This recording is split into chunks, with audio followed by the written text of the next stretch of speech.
Votre émission avec le Casino Barrière de Montreux.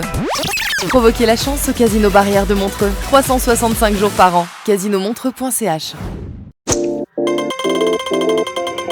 C'est quoi votre truc ? Face à l'augmentation de la solitude dans notre société, une association a lancé le projet Viens t'asseoir, je t'écoute. Ce programme propose des moments d'échange gratuits et confidentiels avec des bénévoles dans l'espace public. Le projet connaît un grand succès. Les chaises se remplissent rapidement, offrant une écoute attentive aux participants. Les bénévoles formés à l'écoute active s'engagent également à respecter la confidentialité et à ne pas donner de conseils, garantissant ainsi donc la qualité de ces échanges. Les personnes en détresse sont orientées vers un soutien professionnel. Mais la plupart des interactions restent positives, c'est important de le rappeler, et enrichissantes. Viens t'asseoir, je t'écoute, s'étend déjà en Suisse, à Genève, prochainement à Lausanne et Vevey, en France et au Québec, et démontre son impact et sa pertinence dans la lutte contre la solitude. Pour en parler beaucoup mieux que moi, je reçois ce matin Amira Sawan. Bonjour. Bonjour. Bienvenue. Merci. Vous êtes coordinatrice de Viens t'asseoir, je t'écoute. C'est bien ça. Et vous me le disiez, juste avant qu'on prenne l'antenne, que ça remporte un grand succès. Complètement. Et puis je souhaite juste à préciser que ça a déjà commencé à Lausanne. D'accord. On a déjà 5 sessions faites, mais on a commencé en septembre dernier. Et donc oui, effectivement, ça a commencé à Genève, à Lausanne, et ça arrivera bientôt à Vevey. Ouais, ça démontre qu'il y a un besoin. Hein. Complètement. Ouais. Après le Covid, après tout ce qu'on traverse aussi ces temps-ci, l'écoute, la bienveillance, juste être l'un pour l'autre est important en fait. Qu'est-ce qui a déclenché finalement cette idée et comment elle est née cette idée Viens t'asseoir, je t'écoute. Alors elle a commencé à Genève. Il y a 2 cofondateurs, 2 jeunes hommes qui ont lancé ça, Sacha et Florian, qui sont déjà lancés dans diverses activités autour de l'humain. Ils se sont rencontrés, ils se sont inspirés d'une activité qui était aux États-Unis, Sidewalk Talk. Et ils se sont dit, on va lancer ça sur Genève. Et ils se sont lancés en juin dernier. Et ça a eu un succès fou. Et du coup, l'envie de le faire un petit peu partout, plus en Suisse.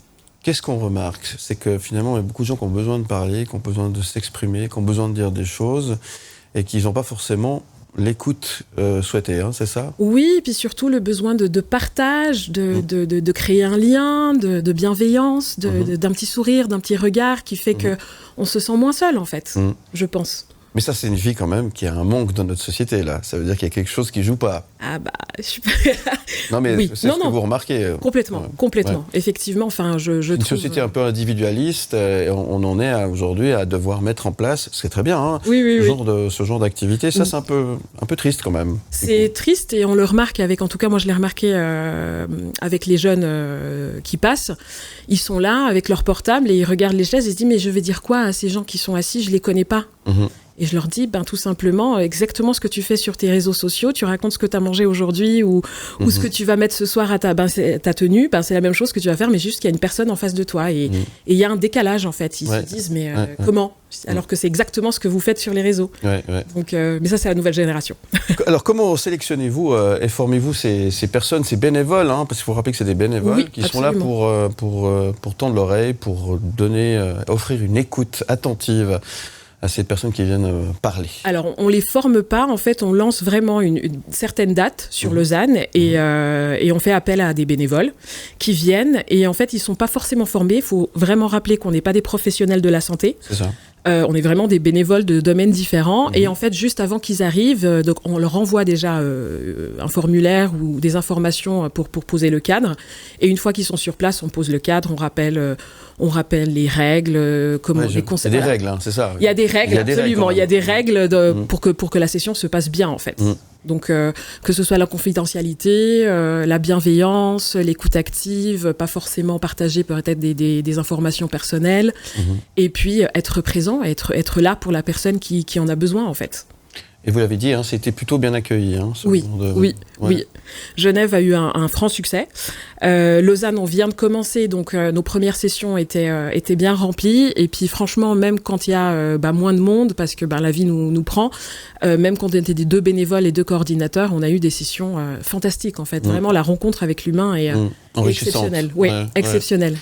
Qu'est-ce que vous avez observé comme tendance sans dévoiler des secrets? Est-ce qu'il y a des tendances, il y a des choses qui reviennent? Est-ce qu'il y a, par exemple, un mal-être dans la société récurrent que vous ressentez?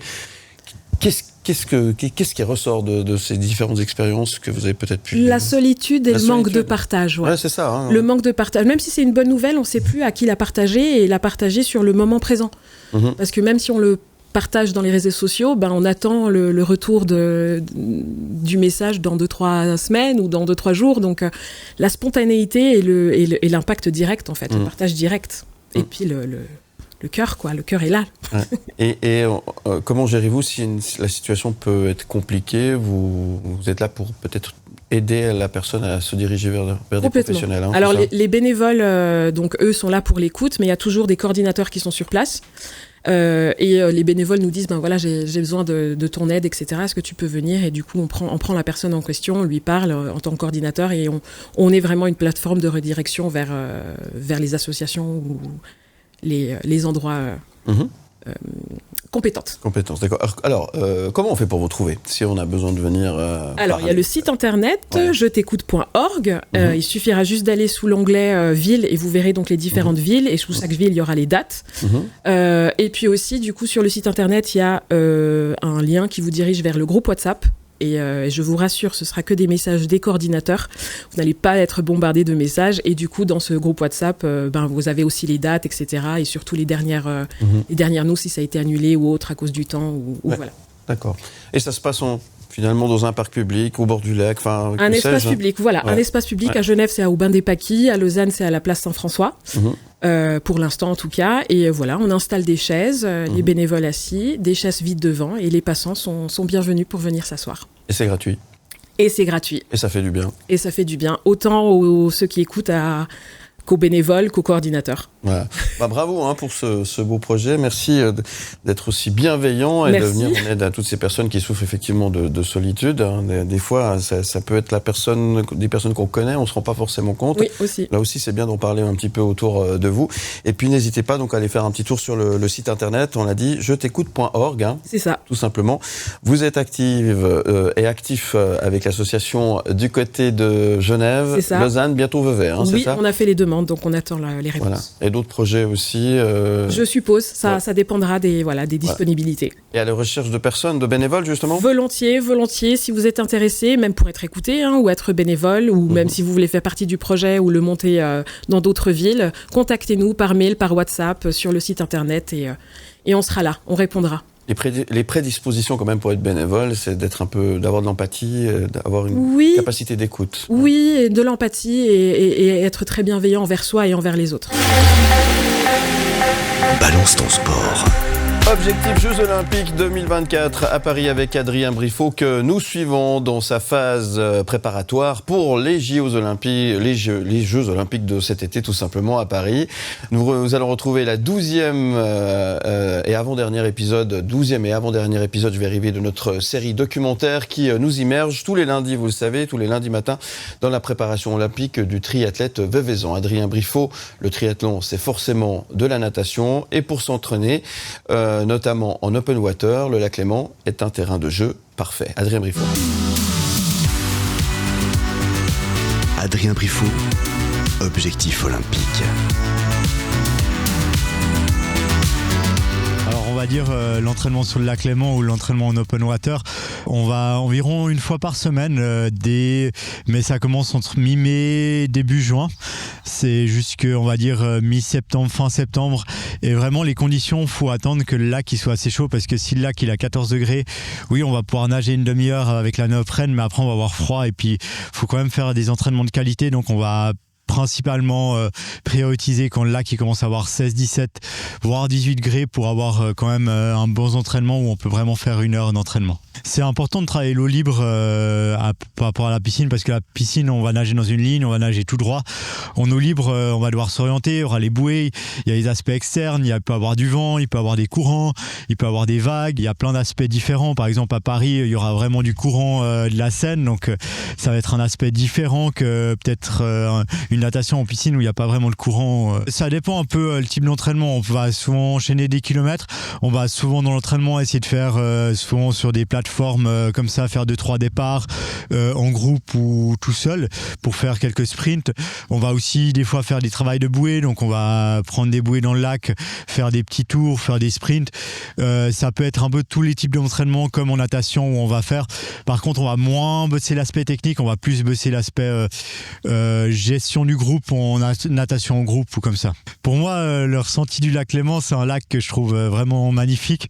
Il peut facilement changer de couleur. Là, on peut voir qu'il est presque turquoise, mais parce qu'il a brassé, parce qu'il y a eu du vent. Alors, normalement, l'hiver, oui, il va être froid, il va avoir 10 degrés. On nage pas vraiment en hiver, mais l'été, il peut quand même être assez chaud. Il peut monter à 22, 23, même des fois 25 degrés. Donc, c'est assez cool d'y aller. Et puis, c'est un lac que j'apprécie bien, qui est propre sur la plus grande partie du lac. Peut-être des fois, là où il y a les égouts qui se déversent, ils sont un peu moins propres, mais normalement, il est très propre et très clair. Ah ouais. Donc j'ai une attache pour nos voisins romains. On appelle ça l'escroquerie, c'est mon métier. Je suis en bonne compagnie avec ça. Je suis Comore, vendeur de drogue. Philippe Morax qui arrive dans votre grève. C'est ce... Ça va donner de la peine. Presque me faire oublier qu'il est 7h. L'invité du matin.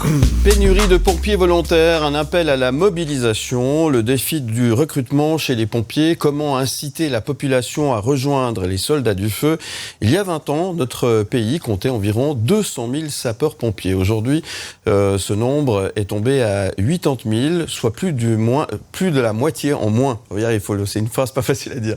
Ce déclin est attribué au désengagement général de la population, dû à plusieurs facteurs, notamment le vieillissement de la population et la pendularité des travailleurs. Pour y remédier à cette situation, plusieurs solutions sont envisagées, comme une meilleure coopération avec les employeurs, une reconnaissance financière accrue pour les volontaires et des avantages tels que l'accès facilité aux crèches, par exemple, et des subventions au logement. Le label employeur partenaire encourage les entreprises et les communes à libérer les pompiers en cas d'alarme. Les effectifs actuels sont-ils suffisants pour répondre à toutes les interventions ? Y a-t-il urgence chez les pompiers ? Quoi qu'il en soit, des mesures complémentaires sont nécessaires pour garantir des effectifs adéquats à moyen terme. Et pour en parler beaucoup mieux que moi, je reçois ce matin Jean-Marc Pittet. Bonjour, vous êtes commandant du SDIS Riviera. Bienvenue, mon commandant. Bienvenue sur... Bonjour Philippe Morax, merci beaucoup pour votre accueil. Avec grand plaisir. J'ai pas dit de bêtises. Alors jusqu'à présent, c'est parfait. On n'aurait pas fait mieux. Jusqu'à présent, j'aime bien. J'espère que ça va continuer. Oui. Merci d'être là pour éclairer notre lanterne pour cette problématique que vous vivez aujourd'hui. Là, être pompier, c'est plus forcément ce qui fait rêver tous les petits garçons ? Alors, de base, je pense que oui. Par contre, c'est vrai que un peu plus tard, en fait, les nouvelles générations, on va dire ça comme ça, sont en quête de sens. Elles n'ont plus tellement envie de sacrifier leur vie, qu'elles soient privées, professionnelles. Donc, on doit trouver un équilibre entre cette vie privée et le monde des pompiers volontaires. Et c'est un équilibre qui n'est pas forcément facile à trouver. Alors, quels sont les principaux facteurs, à votre avis, justement, de cette baisse ? Vous l'avez dit, c'est le travail où on nous demande beaucoup, on doit être très actif. Bien sûr que le monde du travail évolue et puis nous, on doit aussi s'y adapter. Mais dans votre présentation, vous l'avez évoqué, il y a le vieillissement de la population où plus la population vieillit, moins notre bassin de population, de recrutement diminue. Ouais. Et puis, comme on l'a évoqué, les générations qui ont on va dire un besoin différent. Les pompiers, en tout cas de ma génération, on faisait 10, 15, 20, 30 ans les pompiers. Ouais. Maintenant, la durée moyenne, c'est environ 7 ans. Ouais. Donc ça veut dire que les paradigmes changent et puis on doit s'adapter, on doit accélérer la formation. Donc effectivement, c'est tous des challenges qu'on doit prendre en compte. Alors comment est-ce que vous arrivez à maintenir finalement cette... votre travail, ses capacités à intervenir sur tout ce qui peut se passer dans la région ? Oui. Alors, disons que factuellement, on procède à un recrutement. Une fois par année, il y a un recrutement au niveau des cantons latins. Ça peut-être qu'on y reviendra. Et puis, j'ai envie de dire, nos meilleurs ambassadeurs, ce sont nos pompiers eux-mêmes. Donc, c'est ça. Généralement, quand ils parlent dans leur entourage proche, on compte sur eux pour créer ces vocations-là. Parce que, effectivement, c'est quand ils parlent de leur expérience que ça va susciter un intérêt auprès des jeunes et des moins jeunes. Parce que on parle des jeunes, mais tout un chacun est, pour autant qu'on ait plus que 18 ans puis qu'on soit en forme, on est capable et susceptible d'intégrer un corps de sapeurs-pompiers. Ouais. Donc, il n'y a pas d'âge pour devenir sapeur-pompier ? Alors, c'est à partir de 18 ans, et puis il n'y a pas d'âge terme pour arrêter. Il y avait ça à l'époque, et puis maintenant, c'est plus le cas. Donc, bien évidemment, il faut rester aussi raisonnable. Il y a un temps pour tout. Hein. Évidemment, effectivement, puisque les pompiers bénévoles, volontaires, pas bénévoles, peuvent être appelés à intervenir sur des situations, on va dire, très compliquées. Hein. Alors bien sûr que le panel d'intervention, il est large, c'est ce qui fait le charme. Hein. Quand un pompier, quand quelqu'un s'engage au pompier, c'est aussi parce qu'il recherche quelque chose de nouveau, quelque chose d'original, quelque chose qu'il va pas pouvoir vivre ailleurs, une pointe d'adrénaline. Et puis le panel des interventions, on prend souvent le feu. Le feu, c'est grosso modo 10% de nos activités, donc c'est de loin pas la majorité. Après, il y a tout le reste, la lutte contre les dégâts d'eau, tout ce qui est éléments naturels, c'est quelque chose qui prend beaucoup d'importance. On voit sur votre reportage, là, je vois sur vos écrans tout ce qui est pollution, le sauvetage d'animaux. Et puis après, il y a des choses un peu plus compliquées comme le secours routier, les événements chimiques. Donc effectivement, il y a pas mal de compétences à acquérir, mais c'est ce qui fait le charme. Ouais. Mais c'est peut-être aussi ça le problème. Hein. Si je me mets à la place d'un employeur pour poser cette question, où j'ai mon employé qui doit partir tout le temps en intervention, ça peut être problématique hein, lorsqu'on a des effectifs, qu'on doit tenir son entreprise et faire avancer les choses. Ça, vous en êtes conscient évidemment. Qu'est-ce que vous proposez alors comme aménagement par rapport à un employé qui pourrait être appelé à la rescousse ? Non, alors là, vous touchez vraiment le cœur du problème. Effectivement, vous avez évoqué en introduction la baisse des effectifs. Certes, il y a une baisse des effectifs, il ne faut pas se leurrer. Par contre, ça n'altère pas notre capacité à intervenir.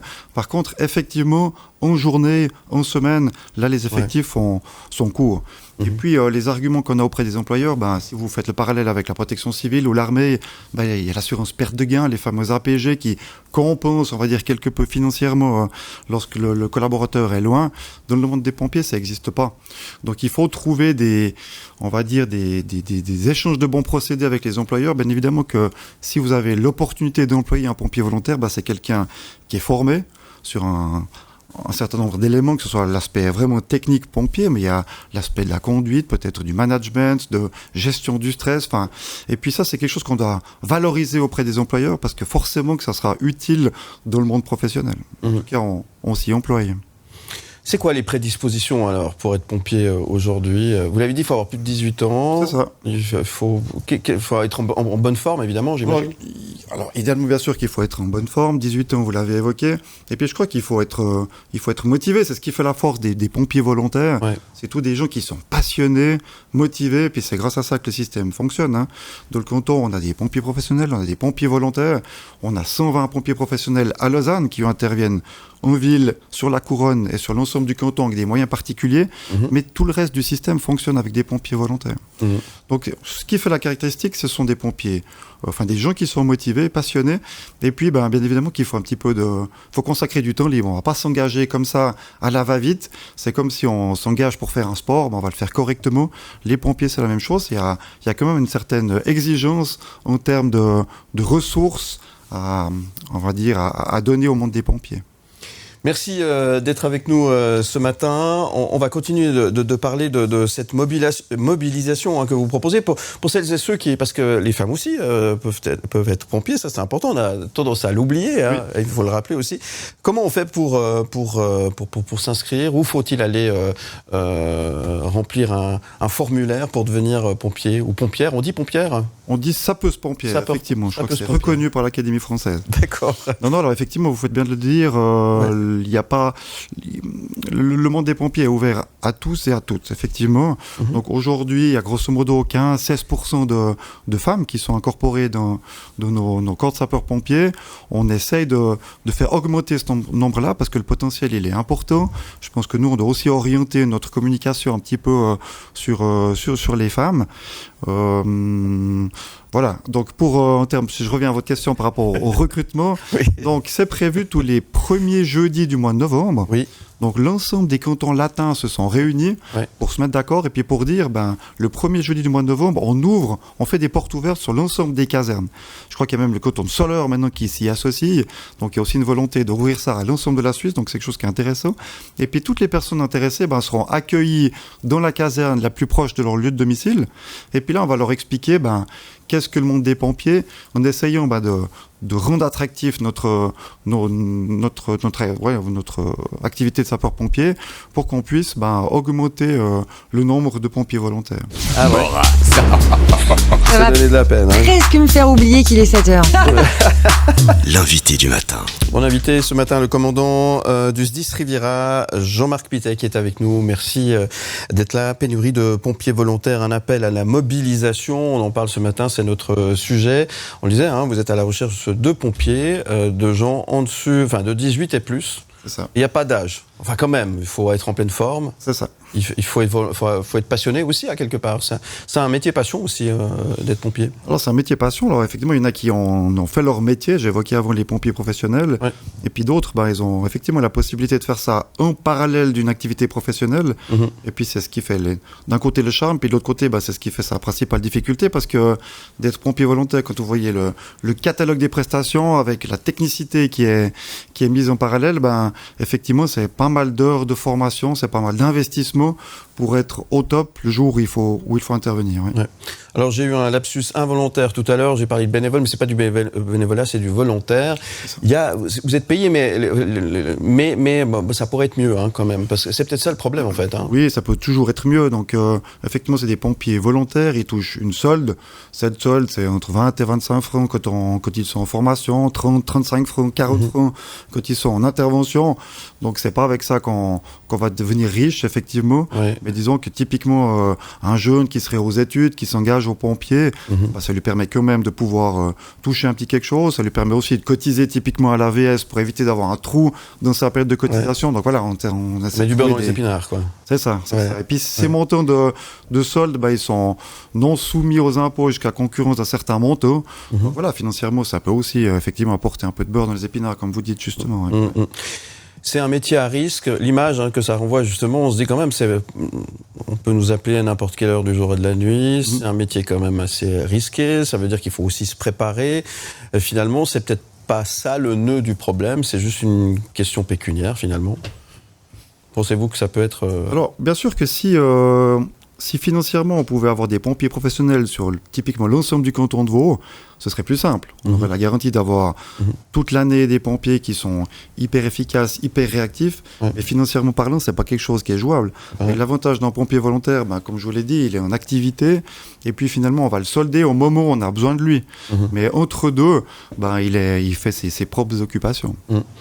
Ce système de pompiers volontaires, est-ce que c'est un modèle typiquement suisse ou est-ce que dans d'autres pays, ils ont la même problématique que ce que vous avez aujourd'hui ? Alors, ça dépend des pays. Typiquement en France, il y a la même systématique avec des pompiers pros, des pompiers volontaires. Ouais, les deux, Chez eux, il y a aussi la mixité. Dans la même caserne, il pourrait y avoir les deux statuts qui sont mélangés en fonction du jour et de la nuit. Ouais. Mais ils rencontrent les mêmes problèmes que nous. En France, ils sont en train de revoir tout le système.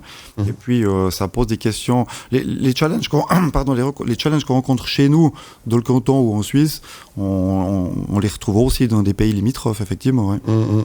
Bon, vous êtes inquiet pour la suite ou bien là, on doit s'inquiéter, nous, en tant que civils Alors aujourd'hui, on n'est pas inquiet parce que finalement, les effectifs que l'on a nous permettent de faire la mission.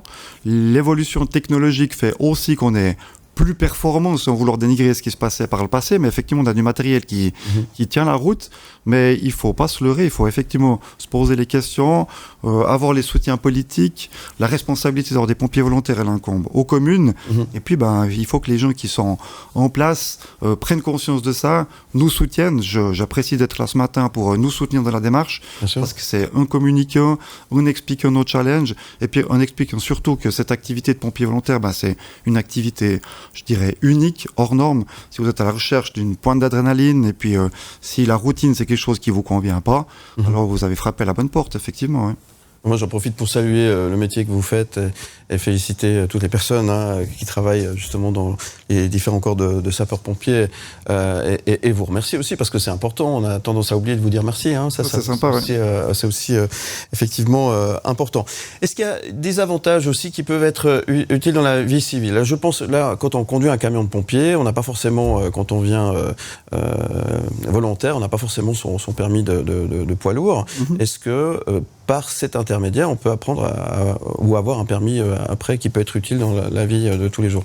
Oui, bien sûr. Alors, effectivement, quand on doit conduire les camions de pompiers, c'est un permis poids lourd. Ouais. Alors, ça, c'est aussi un de nos challenges, c'est que les nouvelles générations ne sont pas forcément des fers-vus du permis de conduire. Donc, nous, à l'époque, on attendait d'avoir 18 ans et puis le lendemain, on avait le permis de conduire. Là, c'est plus le cas. Donc, on doit aussi trouver des solutions parce que celui qui n'a pas de permis de voiture, forcément que ça va être difficile de l'envoyer avec un camion. Mais ça fait partie de l'apprentissage, ça fait partie de la formation. Et puis, c'est une des compétences, effectivement, qu'on peut offrir à nos pompiers volontaires, comme la formation, on va dire, de base technique du métier de pompier, mais aussi les formations de conduite. On forme des chefs de groupe, des chefs de section. Et puis, bien évidemment, que ces éléments-là de management sont aussi utiles dans le cadre privé. Et puis, c'est une école de vie aussi, on disait. Bien sûr. C'est important de le rappeler aussi. Alors les compétences, vous avez raison de l'évoquer, les compétences sociales, les compétences personnelles, c'est des choses qui sont mises en valeur quotidiennement, que ce soit dans le cadre de l'activité, mais aussi au profit des gens qui font le 118 et puis qui attendent de notre part une prestation irréprochable.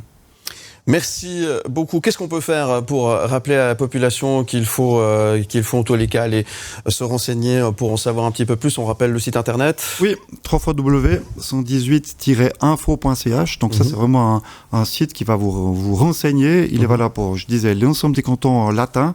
Et puis là, vous allez pouvoir mettre votre numéro postal de domicile. On va vous renseigner quelle est la caserne la plus proche de chez vous. Et puis on vous attend le premier jeudi du mois de novembre dans nos casernes, les portes ouvertes, en espérant pouvoir recruter un maximum de personnes. Bon, vous souhaite plein d'appels, plein de messages, en tout cas plein de gens curieux de venir déjà voir un petit peu comment ça se passe avec ces séances d'information, j'imagine, que vous allez organiser. Et qu'est-ce qu'on peut vous souhaiter d'autre, commandant? Disons que le système perdure. C'est vrai que le système, comme on l'évoquait, de pompiers volontaires, à mon avis, c'est la mixité entre des pompiers professionnels et des pompiers volontaires, c'est le meilleur des systèmes, c'est le meilleur rapport qualité-prix. Et on doit absolument tout mettre en œuvre pour qu'il perdure. Balance ton sport. Balance ton sport. On parle maintenant de Lausanne qui fête les 30 ans de son statut de capitale olympique. En juin 1994, la ville de Lausanne recevait du CIO le statut unique au monde de capitale olympique. Pour l'occasion, de nombreux événements sont prévus toute cette semaine dans la capitale vaudoise. Pour en parler, nous recevons ce matin sur le plateau Myriam Pache, chef du service des sports. Bonjour. Bonjour. Merci d'être avec nous. Et Patrice Chaube, responsable des manifestations sportives. Ils sont nos invités ce matin pour... bonjour. Mais bonjour. Ils sont nos invités ce matin pour nous parler de ces festivités. Et puis d'abord, bon anniversaire. Vous avez soufflé le gâteau? 30 ans. On n'a pas eu le temps encore de souffler le gâteau, on souffra à la fin. À la fin, très bien. En tout cas, merci d'être tous les deux sur le plateau pour nous parler de cet événement, mon cher Léo. Oui, d'abord un mot sur ce statut. Décidément ce matin. Un mot sur ce statut, Myriam Pache, vous êtes la chef des sports de la capitale olympique. C'est pas rien quand même comme responsabilité. C'est pas rien comme responsabilité. Et puis le statut de Lausanne Capitale Olympique est un statut unique au monde et on le ressent bien. Donc c'est vrai que fêter ces 30 ans, c'était important de le marquer, l'écosystème lausannois aussi qui a été construit pendant plus de 30 années. Donc c'est véritablement à la fois le sport international, à la fois le sport pour toutes et tous. C'est dans cet esprit qu'on a construit un programme qui puisse couvrir toute la latitude du sport à Lausanne. Justement, Patrice Chaube, le service des sports de Lausanne met en place tout plein d'activités pour ces 30 ans. Des activités qui sont gratuites, faut le rappeler. Ça a commencé jeudi dernier, ça dure jusqu'à ce dimanche. Le programme est très dense. S'il y a 2 ou 3 manifestations que vous voudriez mettre en avant, que vous voudriez retenir, ce seraient lesquelles? Il y en a une, je crois, qui vous parle particulièrement. Oui, alors je pense que je sais laquelle vous pensez, mais non, il y en a, toutes me parlent tout particulièrement parce qu'elles ont des rôles divers, que ce soit populaire, que ce soit sportif, culturel également.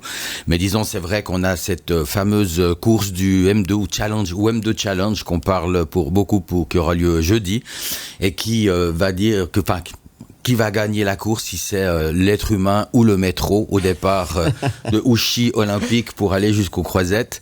Et là, encore ce week-end, on a eu beaucoup de questions. Est-ce que c'est possible? Est-ce que c'est pas possible? Alors, une seule personne, je pense que ça n'est pas possible. Maintenant, c'est 3 relais de 70 personnes. Et là, je pense que c'est imaginable. Ah oui. Cette manifestation, c'est l'incarnation que pour mettre en place ce genre de moment, c'est beaucoup de logistique, c'est beaucoup de boulot, j'imagine, pour vous. Oui, c'était un peu une idée farfelue au départ. Et puis, pour finir, eh bien, ça nous a demandé énormément de coordination, que ce soit avec les TL, que ce soit avec la police, que ce soit avec les différentes équipes qui vont courir. On doit être sûr que tout le monde sera bien en place à 20h09 quand le métro partira de Ouchy Olympique. Et voilà, et là, en 19 minutes, eh bien, on aura la réponse en direct. Donc, on espère que tout fonctionnera bien. Ça va être un grand moment. Myriam Pache, ce statut de capitale olympique, qu'est-ce qui permet pour Lausanne et peut-être en particulier pour son service des sports ? Il permet d'embrasser vraiment de manière large toute la dimension du sport. Je l'ai dit tout à l'heure, du sport individuel, plus privé, jusqu'au sport international. Il permet d'avoir un lien particulier aussi avec l'écosystème, que ce soit la recherche, que ce soit les fédérations internationales, que ce soit les clubs aussi. C'est une vraie fierté.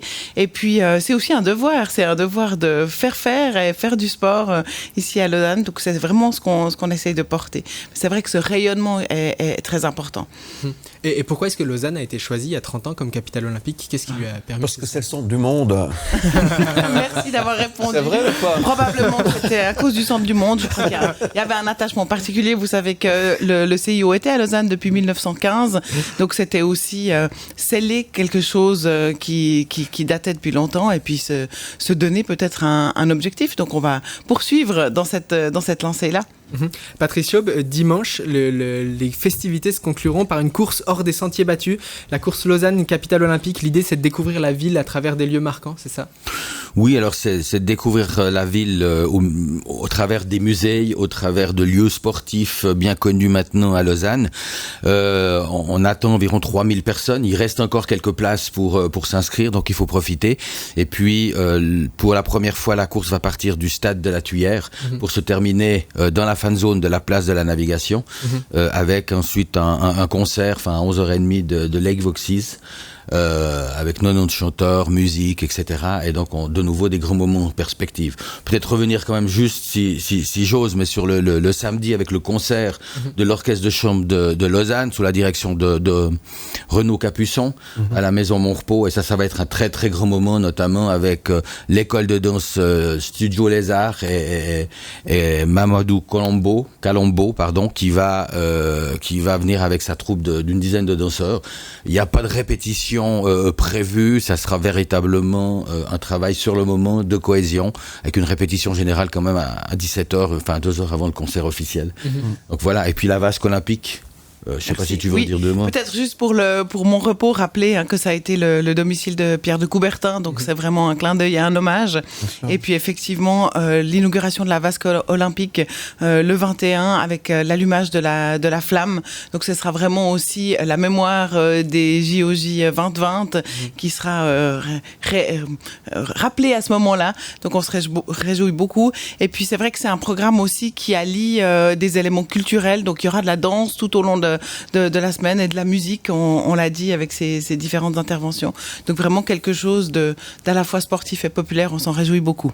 Justement, pour conclure là-dessus, c'est une des missions, j'imagine, du service des sports de proposer des activités sportives, mais à la fois ludiques, le lier à la culture, le proposer dans des espaces publics également. La course contre le M2 en est une illustration. C'est une de vos missions fortes, ça, d'occuper l'espace public, de montrer ce qu'est le sport à Lausanne. Absolument. Une des missions, c'est le sport pour toutes et tous, et puis vraiment inviter peut-être des plus sédentaires ou des moins sportifs à s'activer. C'est pour ça qu'on aura aussi des cours géants de gym bien-être mardi soir. C'est pour ça qu'on a aussi thématisé la question du sport dans les bibliothèques, avec la question du genre dans le sport. Et puis là, on a toute une sélection d'ouvrages qui seront à disposition des jeunes, des écoles encore, tant que les écoles sont ouvertes, et puis des camps cet été. Donc on a essayé de thématiser à 360 le thème du sport à Lausanne.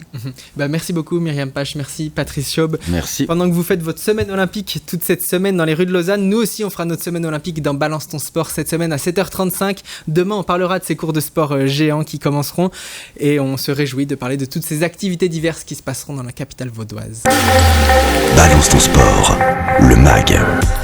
25 titres du Grand Chelem, le titre le plus jeune, de la plus jeune joueuse de l'histoire à être devenue numéro 1 mondial. Martina Hingis a fait rayonner la Suisse sur les cours de tennis du monde entier jusqu'à en devenir l'une de ses plus grandes légendes. Léo de Garrigue, vous avez rencontré la semaine passée du côté de Genève Martina Hingis, rien que ça. Oui, nous avons pu prendre le temps de nous entretenir avec la grande championne Martina Hingis, avec qui on a commencé par aborder l'actualité chaude du tennis et le sacre d'Iga Swiatek à Roland-Garros, tournoi qu'elle a largement dominé. Martina Hingis est-elle impressionnée par la numéro 1 mondiale Iga Swiatek ? Iga était impressionnante dans la façon dont elle a survolé la saison sur terre battue. Elle a vraiment dominé sur terre battue en gagnant l'Open de Madrid et celui de Rome. Sa motivation est impressionnante dès qu'elle marche sur le court. Le deuxième tour contre Naomi Osaka est clairement le match du tournoi, celui qui a changé la donne. Elle était à un point de se faire éliminer et a été capable de retourner les choses. C'est un grand accomplissement et elle mérite clairement de gagner. Pendant ce tournoi de Roland-Garros, il y avait 11 night sessions, ces matchs très prisés des spectateurs et des diffuseurs qui choisissent les affiches les plus alléchantes. Et sur les 11 night sessions à Roland-Garros, toutes étaient masculines. Aucun match féminin choisi, que des matchs entre hommes. Qu'est-ce que ce constat inspire à Martina Hingis ?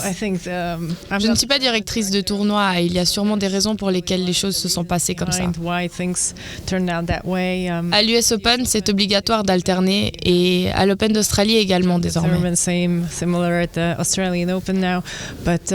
D'une certaine manière, c'est bien que les matchs en 5-7 des hommes se jouent jusqu'à 2 ou 3 heures du matin. C'est aussi la conséquence de la météo. Je pense qu'il est préférable de laisser la décision aux organisateurs. Il y a aussi les diffuseurs qui font des choix et je ne suis pas celle qui prend les décisions.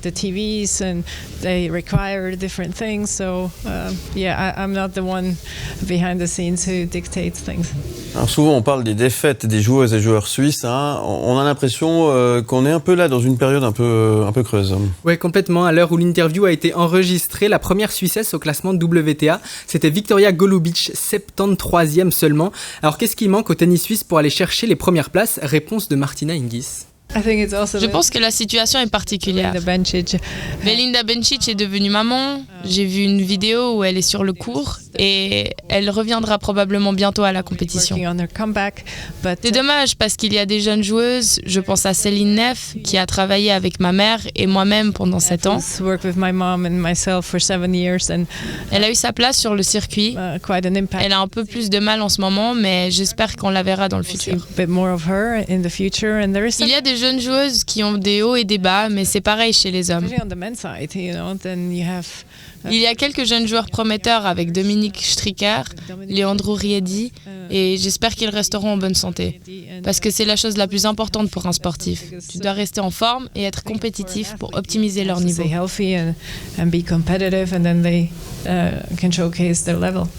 Martina Hingis est une très grande championne qui a disputé son premier match pro en 1994 et son dernier en double 23 ans plus tard en 2017. Elle en a vu passer du monde, elle a vu passer des joueurs et des joueuses. Est-ce qu'elle continue à regarder le tennis actuellement ? Sa réponse. Bien sûr, ça a toujours été une partie importante de ma vie. J'adore regarder du tennis. Je ne regarde pas toujours les matchs, mais parfois je suis les commentaires. Et c'est quelque chose que j'ai envie de poursuivre. Je veux savoir comment les joueurs se sentent, leur niveau de jeu, leurs résultats.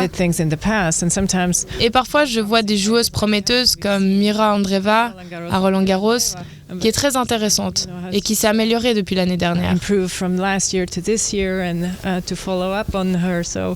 Et j'adore regarder les hommes et les femmes, les deux m'intéressent. Tout l'intéresse, c'est beau de garder cette curiosité. Est-ce que sur le circuit féminin, une joueuse retient particulièrement son attention ? La jeune génération que nous allons suivre dans les années qui arrivent, ce sont clairement eux. Je viens de mentionner Mira Andreeva. J'aime regarder Sabalenka également, parce qu'elle est une joueuse dans l'émotion et c'est chouette de voir ça. Balance ton sport, le MAG. Martina Hingis, c'est de nombreux titres, une carrière très précoce et un talent incroyable. On retrace désormais le destin de la plus grande championne suisse de tous les temps, Léo de Garrigue. Oui, avec 25 tournois du Grand Chelem remportés et 5 en simple, 13 en double, dames et 7 en double mixte. Le titre de plus jeune joueuse de l'histoire à avoir atteint la première place mondiale, Martina Hingis fut une immense légende. Pour elle, tout a commencé à Rožnov en Tchécoslovaquie, là où elle a grandi. À 3 ans, elle tient sa première raquette de tennis. Quel est son tout premier souvenir en lien avec le tennis? Sa réponse. Je vois des photos du passé. Je n'ai pas tous les souvenirs, mais je vois les photos où les raquettes étaient plus grandes que moi, où je n'arrivais pas toujours à voir au-dessus du filet.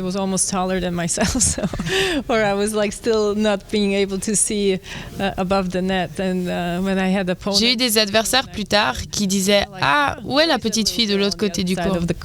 Ils l'ont su assez vite. Elle a passé la frontière suisse toute jeune, et c'est là qu'elle a grandi et c'est là qu'elle est devenue la championne qu'on connaît. Oui, tout à fait. À presque 8 ans, elle débarque en Suisse. C'est là qu'elle développera progressivement son jeu. Martina Hingis estime pourtant que si elle était née en Suisse, elle ne serait pas devenue la championne qu'elle est devenue. Je vous propose ses explications sur cette phrase. En Suisse, le sport n'est pas la priorité. Cela commence à s'améliorer, à devenir plus important, mais je pense que l'intérêt est bien plus porté sur les études. Vous allez à l'école, vous avez un travail. Le sport n'était pas vu comme un job à l'époque. Ça a beaucoup évolué grâce à moi, grâce à Roger bien sûr, en particulier au tennis. Le regard a changé sur les athlètes professionnels, et tant mieux. Il y a toujours différents regards à ce propos. Les années ont passé ensuite pour Hingis qui joue son premier match pro à 14 ans, qui remporte Wimbledon avant ses 16 ans et qui en 1997 vit une année folle avec la place de numéro 1 mondial et des titres à l'Open d'Australie, à Wimbledon et à l'US Open. Cette année 97 est sûrement sa plus belle. Est-ce que Martina Hingis partage ce constat ? On en parlait récemment avec ma famille, aussi avec mon agent. Mais oui, c'était une année exceptionnelle. J'avais un bilan de 85 victoires et 5 défaites cette saison. Aujourd'hui, les athlètes jouent entre 50 et 60 matchs par an. Moi, j'avais joué 90 matchs cette saison-là, avec les matchs de double en plus. L'important est vraiment d'apprécier ce que vous faites, et d'être passionné et de prendre les semaines les unes après les autres. Parfois, quand vous êtes numéro 1 mondial, vous prenez une défaite en finale comme un échec. Genre, oh mon Dieu, pourquoi tu as perdu? Il faut donc essayer de travailler, de revenir plus fort la prochaine fois et de gagner à nouveau. Et à cette époque, on parlait beaucoup de sa relation avec sa maman. Oui, la presse et l'opinion portaient un regard très critique sur Mélanie Molitor, qui est très exposée à cette époque-là. Pourtant, Martina Hingis l'a décrit comme indispensable à son succès. Bien sûr, elle était la personne sur laquelle je pouvais toujours compter. Sa loyauté ainsi que celle de l'équipe que j'avais à l'époque ont été le plus grand soutien dont je puisse bénéficier. Je suis à jamais reconnaissante d'avoir eu l'opportunité de vivre cette vie et d'avoir eu la carrière de tennis que j'ai eue. Et c'est grâce à elle. Et à l'époque, sa mère, Mélanie Molitor, avait dit une phrase assez jolie. Au tennis, tu joues comme tu vis. Est-ce que Martina Hingis partage ce mantra ? Cette phrase est tout à fait vraie, car c'est ainsi qu'elle m'a formée. C'est ainsi qu'elle voulait que je sois. Elle connaissait mes forces, mes faiblesses. C'est pourquoi nous nous entraînions de cette façon, en étant souvent dehors. Je n'étais pas une personne que l'on pouvait mettre dans une cage et passer toute la journée à la salle de sport après mes entraînements de tennis. J'étais assez libre d'esprit en dehors du tennis. Elle était très stricte sur le cours de tennis et sur les choses qu'elle voulait que je travaille. Mais en dehors de cela, nous faisions la plupart des choses ensemble. D'autres pros m'ont aidé à m'améliorer ou à faire des bons entraînements. Et oui, c'est quelque chose qu'elle a coordonné avec d'autres personnes qui m'ont soutenu. Le 5 juin 1999, Martina Hingis est face à Steffi Graf en finale de Roland-Garros, le seul tournoi du Grand Chelem qui lui manque. Ce match, il est mémorable. Graf est en fin de carrière. Hingis craque nerveusement alors qu'elle était passée tout près de gagner. Elle se fait siffler par le public. Elle finit par s'incliner. Donc c'est un match mémorable. 25 ans plus tard, que reste-t-il de cette partie particulière pour Martina Hingis ? La seule chose que je regrette, c'est de ne pas avoir gagné ce match. La seule chose que je n'ai pas gagné, c'est le tournoi de Roland-Garros. Mais à la fin de la carrière, ou quand je regarde ma vie, je me dis, ok, ce match ne définit pas la personne que je suis. C'était simplement gagner ou perdre. Elle a gagné ce match, elle est arrivée au sommet, et c'est quelque chose avec lequel je dois vivre.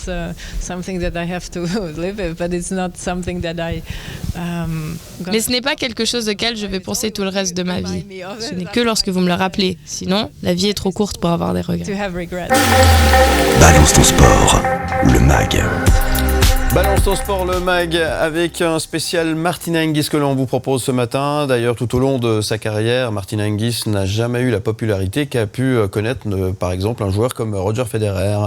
On continue de revenir sur une carrière à travers les moments les plus marquants, Léo de Garrigue. Oui, pour être une grande championne, il faut un grand mental. Martina Hingis en avait un, avec un regard limpide sur sa place sur le circuit WTA. Si elle n'est plus capable de battre n'importe quelle joueuse ou de gagner n'importe quel tournoi, alors rien ne sert de jouer. C'est ce qui l'a poussée en 2003 à prendre une première retraite sportive. Elle nous raconte. Et c'est exact, oui. Parce que mon point de vue était que quand je m'inscrivais à un tournoi, il fallait que je sente que je pouvais tout gagner. Et si je me disais, ok, je vais juste participer, ce n'était pas moi et ce n'était pas ma personnalité. Donc j'ai senti que physiquement ou mentalement, je n'étais pas prête à me donner à 100%. J'ai préféré m'éloigner. J'ai aimé voir le film avec Borg et McEnroe. C'était la même mentalité. C'est vrai qu'en Suisse, Martina Hingis a toujours été accompagnée de critiques, notamment par rapport à son caractère bien trompé. Ouais, elle a notamment raconté dans une interview n'avoir jamais compris l'image que l'on se faisait d'elle. Être une femme qui réussit, qui plus est dans un sport, être une femme émigrée dans une Suisse conservatrice dans les années 90, c'était compliqué. Ça l'aurait peut-être moins été pour un homme. Quel regard Martina Hingis porte-t-elle sur cette notion ? Sa réponse. Il n'y a pas que le fait d'être un homme. Je pense que l'époque était différente.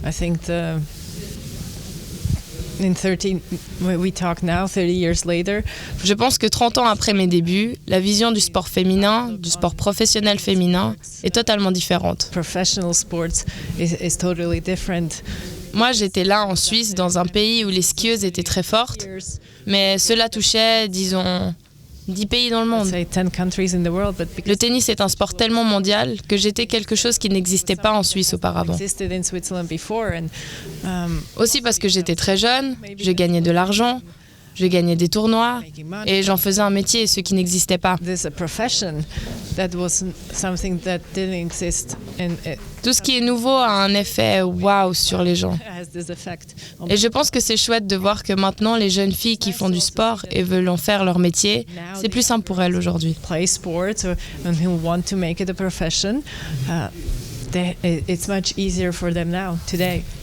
Roger Federer a déclaré en parlant de Martina Hingis « Elle m'a motivé en montrant ce qui était possible ». Qu'est-ce que cela inspire à Martina Hingis ? Sa réponse. Oui, et c'est agréable d'entendre de tels mots de sa part, parce que lorsque nous avons joué à la Hopman Cup ensemble et que nous avons remporté le titre pour la Suisse, il a vu le professionnalisme que j'apportais à l'époque, parce que j'étais déjà la numéro 1. Et lui, il était en train de monter.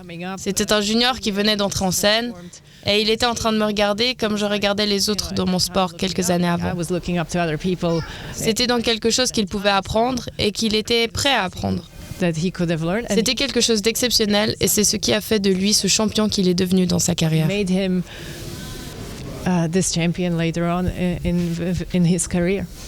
Léo de Garrigue, vous avez réservé une petite surprise à Martina Hingis durant cette interview. Oui, tout à fait. Je lui ai tendu une tablette à un moment sur laquelle, d'un coup de doigt, elle a pu lancer un message que lui adressait un certain Stan Wawrinka. Je vous propose cette séquence et sa réaction. Bien sûr, une énorme championne, je veux dire. Tout jeune, elle a réussi à être tout en haut du classement, à gagner les meilleurs tournois. Elle était impressionnante d'extérieur, de facilité et de talent, alors qu'on sait à quel point elle a travaillé dur pour ça. Et enfin, moi, j'ai admiré la regarder jouer, c'est sûr. Eh bien, il explique une chose que je n'ai pas mentionnée auparavant. C'était sympa de l'entendre parce que je pense que parfois, si vous suivez le tennis de loin, vous ne comprenez pas la façon dont je joue. Il y avait toutes ces joueuses avant moi comme Steffi Graf, Arantxa Sanchez, qui étaient vraiment des travailleuses acharnées. Si vous êtes tombé sur des joueurs comme Nadal, vous pouvez voir la force qu'ils avaient dans leur jeu. Alors que Roger et moi avions cette sorte de grâce dans notre façon de jouer et cela semblait facile. Comme il l'a dit, il y a beaucoup de travail derrière. Tout ça pour que ça ait l'air facile. Balance ton sport, le MAG. Et on parle de Martina Hingis, puisque Léo de Garrigues a eu l'occasion de la rencontrer, retraitée des cours de tennis depuis 2017. Déjà, Martina Hingis reste très active. Elle vous a presque tout raconté, Léo de Garrigues. Vous avez de la chance d'être un privilégié quand même, vous savez. Tout à fait, on en a de la chance. Elle nous a raconté sa nouvelle vie notamment et son occupation majeure actuellement, c'est l'éducation de sa fille jeune, Lia, avec qui elle passe beaucoup de temps. Être maman, ça prend du temps. Oui, être mère, c'est un travail à plein temps. C'est vraiment agréable. Chaque fois que je la vois grandir, je suis heureuse de suivre son chemin, de la guider, de faire des choses avec elle, de lui apprendre des choses et de lui donner l'occasion d'en apprendre des nouvelles. Comme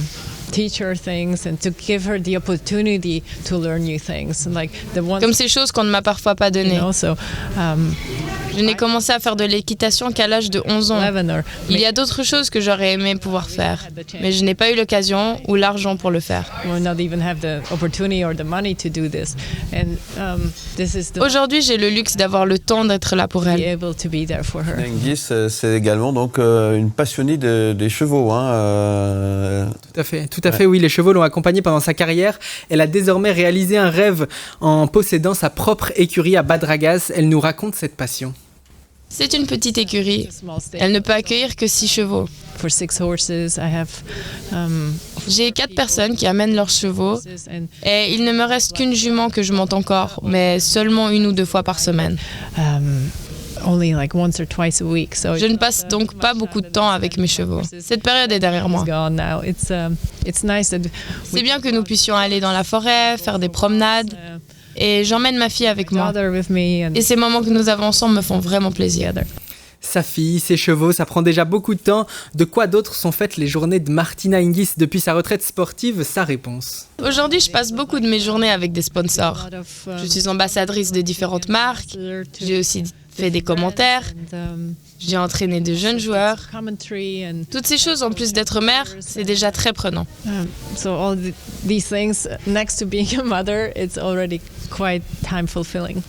On arrive au bout de cet entretien avec Martina Hingis. Pour conclure, je lui ai demandé si des rêves l'animaient encore. Les rêves de Martina Hingis, quels sont-ils? Sa réponse. Je ne sais pas, j'ai déjà réalisé beaucoup de mes rêves. Il y a toujours de la place pour que d'autres rêves se réalisent. Mais je pense que pour l'instant, je veux davantage m'en tenir à la réalité et à la vie quotidienne que je mène et laisser les opportunités se présenter à moi. Mais en ce qui concerne les voyages, oui, je ne suis jamais vraiment allée en Afrique, en Argentine ou en Asie ou dans différents autres endroits. Mais aujourd'hui, la priorité est définitivement donnée à ma famille et à ma fille. Merci Martina Hingis et merci Léo de Garrigues pour cet entretien privilégié et exclusif que vous avez eu l'occasion de réaliser. Merci beaucoup. Bon souvenir, j'imagine. Oui. Ça doit être... Quand on est journaliste, ça doit être un moment incroyable. Tout à fait, journaliste et fan de sport, ça fait plaisir, c'est un honneur de rencontrer et d'échanger avec ces grandes championnes. Merci à Franck Scherer qui m'a accompagné également pour ce sujet. Votre émission avec le Casino Barrière de Montreux. Provoquez la chance au Casino Barrière de Montreux. 365 jours par an. casinomontreux.ch